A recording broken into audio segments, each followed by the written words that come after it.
Hi friends, இந்த வீடியோவில் நம்ம என்ன பார்க்க போகிறோன்னா, ஒரு மகளிர் குழு எப்படி ஆரம்பிப்பது. அதாவது நிறைய பேர்த்துக்கு கொஞ்சம் பேர்த்துக்கு தெரியும், கொஞ்சம் பேர்த்துக்கு தெரியாமல் இருக்கலாம். பட் எனக்கு தெரிஞ்ச ஒரு நல்ல விஷயத்தை நம்ம நிறைய பேர்த்துக்கு சொல்லிக் கொடுக்கலாங்கிற ஒரு ஆசையில் நான் இது உங்களுக்கு சொல்கிறேன். இது எப்படின்னா, ஃபஸ்ட்டு ஒரு 15 பேர் சேர்ந்து ஒரு குழு, சரியாங்களா? அதில் எத்தனை பேர்னாலும் இருக்கலாம். 15 பேர் இருக்கலாம், 20 பேர் இருக்கலாம், 10 பேர் இருக்கலாம். மேக்ஸிமம் 13லேருந்து 10, 13 மினிமம் எவ்வளோ நாளும் இருக்கலாம். அது நமக்கு நடத்துகிறவங்களை பொறுத்து. அவங்க நல்லபடியாக ரன் பண்ணி கொண்டு போயிட்டாங்கன்னா, சங்கங்கிறது ஒரு மிகப்பெரிய வரப்பிரதாசம். கஷ்டப்பட்டவங்களுக்கு, ஒரு அன்றாட வேலை செய்வர்களுக்கோ இல்லைன்னா ஒரு மாத சம்பளம் கொஞ்சம் வறுமை கோட்டிற்கு கீழே உள்ளவங்களுக்கு இது ஒரு பயனுள்ள டிப்ஸாக இருக்கணும்னு நான் நினைக்கிறேன். சரிங்களா ஃப்ரெண்ட்ஸ்? சரி, இப்போ எப்படின்னா, ஒரு 15 பேர் கொண்ட குழு 15 பேர் இருப்பாங்கன்னு வச்சுக்கோங்களேன். அதில் உதாரணத்துக்கு தான் மாத சேமிப்பு நம்ம 500 ரூபா போடுறோம். சரியா ஃப்ரெண்ட்ஸ்? அந்த 500 ரூபா 5 வருட காலம் கண்டிப்பாக நீங்கள் 500 ரூபா சேமிக்கணும். இந்த 500 ரூபா மொத்த சேமிப்பு 5 வருட காலத்தில் சேமிப்பு மட்டும் 30,000 தான் இருக்கும். ஆனால் வட்டி நீங்கள் ஒவ்வொருத்தர் 2 பைசா வட்டி, 3 பைசா வட்டி, 1 பைசா வட்டி போடுவாங்க. பட் நாங்கள் பிரிக்கிறதுல பார்த்தீங்கன்னா 2 பைசா வட்டி தான் நாங்கள் போடுறோம். இந்த 2 பைசா வட்டி 5 வருடத்தில் குழு பிரியும் போது கிடைக்கும் பணம் எவ்வளோன்னு பார்த்தீங்கன்னா 60,000. எப்படின்னு நினைக்கிறீங்கன்னா, இந்த சேமிப்பு நமக்கு 30,000, நம்மக்கிட்ட இந்த ரொட்டேஷன் ஆகுதுங்களா, இந்த வட்டி, அதுதான் நமக்கு 30,000 வட்டி கிடைக்குது. சரியா ஃப்ரெண்ட்ஸ்? அப்போ லாபம் உங்களுக்கு இந்த 5 வருஷத்தில் ஒருத்தவங்க ஒரு சங்கத்தில் பிரித்து கொடுக்குறாங்கன்னா, நீங்கள் கட்டின பைசா 30,000 இருக்கும். அதே மாதிரி அவங்க இந்த வட்டி உங்களுக்கு ஆட் ஆகி 30,000 ஆகி உங்களுக்கு அந்த 5 வருஷத்தில் நீங்கள் கிடைக்கிற தொகை உங்களுக்கு 60,000 இருக்கும். இது போக இடையில இதுக்கு இன்னொரு உதாரணம் இருக்குது. என்ன உதாரணம்னா, உதாரணமாக ஒருத்தர் ஒரு குழுவில் 50,000 கடனாக பெற்றுக்கொண்டாருன்னு வச்சுக்கோங்களேன். அவர் எப்படி அந்த கடனை செலுத்துகிறோம் விதம்னா, முதல் மாதம் 500 ரூபா வட்டி, அசல் 500 ரூபா. சாரி ஃப்ரெண்ட்ஸ், அசல் 5,000 ரூபா வரும்.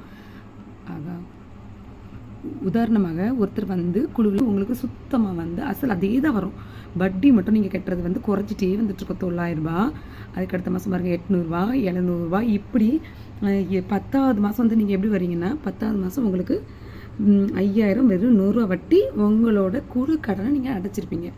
இப்போ இந்த குழுவில் என்ன பயனுங்கிறீங்கன்னா, உங்களுக்கு அவசரத்துக்கு ஒருத்தர் நீங்கள் ஒரு 50,000 ஒரு பேங்க்லேயே கேட்கணுன்னா, ஒரு ஜுவல்லு கேட்பாங்க, இல்லைன்னா ஒரு ஜுவல்லு கேட்பாங்க, இல்லைன்னா ஒரு பத்திரத்தை கேட்பாங்க, இல்லைனா 5 பைசா வட்டி, 10 பைசா வட்டி. நீங்கள் ஒரு ஒரு ஒரு இடத்துல விழுந்துருவீங்க. அதில் நீங்கள் வட்டிக்கு வாங்க முடிச்சு உங்களுக்கு அசல் கழியவே கழியாது.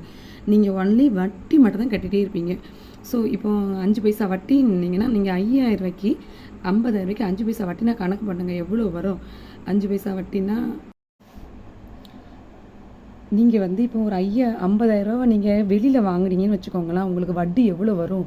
5 பைசா வட்டின்னு சொல்லுவாங்க, 10 பைசா வட்டிம்பாங்க, ஒவ்வொருத்தருக்கு மீட்டர் வட்டி என்ன வட்டி இல்லாமல் போடுவாங்க. பட் 5 பைசா வட்டினா உங்களுக்கு நீங்கள் வெறும் வட்டி மட்டுமே 2,500 ரூபா கட்டிக்கிட்டே இருப்பீங்க. இது அசலில் உங்களுக்கு குறையாது, ஒன்றுமே பண்ணாது. உங்களுக்கு இருக்க வட்டி உங்களுக்கு கட்டிகிட்டே தான் இருப்பீங்க. 10 மாதத்தில் நீங்கள் வாங்கின கடனை கூட ஓரளவுக்கு பாதியில் நெருக்கியிருப்பீங்க. ஆனால் அந்த முழு கடன் உங்களை உங்களுக்கு அதுக்கு அடைபடவே படாது. ஆனால் இந்த மாதிரி குழுவில் நம்ம எடுத்தோம்னா, உங்களுக்கு அந்த 10 மாதத்துலேயே அந்த குழுவில் உங்களுக்கு அடைபட்டுரும். நெக்ஸ்ட்டு நம்ம ஒரு சேமிப்பு, நமக்குன்னு ஒரு புக்கு போட்டிருக்கோம். அந்த புக்கில் நமக்கு ஒரு சேமிப்பு இருக்குது. எப்போனாலும் ஒரு அர்ஜென்ட்டுக்குனாலும் நம்ம இந்த கட்டி முடிச்சுட்டு திருப்பி நம்ம வாங்கிக்கலாம். இந்த 5 வருஷத்துக்குள்ளேயே இந்த பணம் எல்லாமே அந்த 15 பேர்னால் அந்த 15 பேருக்குள்ளேயே தான் ரொட்டேஷன் ஆகும். ஒவ்வொரு மாதமும் ஒவ்வொருத்தர் ரொட்டேஷன் பண்ணி எடுத்து கட்டி கொண்டு வருவாங்க. இந்த சேமிப்பு, அசல், வட்டி, சந்தா, பைசான்னு எல்லாம் சேர்ந்து தான் ஒரு மகளிர் குழுவில் உங்களுக்கு கடைசியில் பிரிக்கும்போது உங்களுக்கு இவ்வளோ அமௌண்ட் வருது. உண்மையில் ஃப்ரெண்ட்ஸ், இது ஒரு ஒரு கஷ்டப்பட்டவங்களுக்கு ஒரு சிறு சேமிப்பு மாதிரி. இப்போ நிறைய பேர் ஒரு திடீர்னு ஒரு கல்யாண செலவு வரும், ஒரு பிள்ளை ஒரு படிப்புக்கு எடுத்துக்குவாங்க, ஒரு தொழிலுக்கு எடுத்துக்குவாங்க. எடுத்துட்டு அதுலேருந்து அழகாக கட்டி 10 மாதத்தில் உங்களுக்கு அந்த கடன் அடைபட்டுரும். அப்போ உண்மையிலே ஃப்ரெண்ட்ஸ், இது நல்லதான ஃப்ரெண்ட்ஸ். உங்களுக்கு இந்த வீடியோ பிடிச்சிருந்தா நீங்கள் லைக் பண்ணுங்கள். நல்லா இருந்துச்சுன்னா இதுக்கு ஒரு நல்ல கமெண்ட் கொடுங்க. இதுதான் என்னோடய ஃபஸ்ட்டு வீடியோவை நான் போடுறேன். உங்களுக்கு என்ன ஒரு இது பற்றி தெரியலை, வாங்கலைன்னா எனக்கு கமெண்ட்டில் சொல்லுங்கள். கண்டிப்பாக நான் இதுக்கு ஆன்சர் பண்ணுவேன் ஃப்ரெண்ட்ஸ். Thank you friends.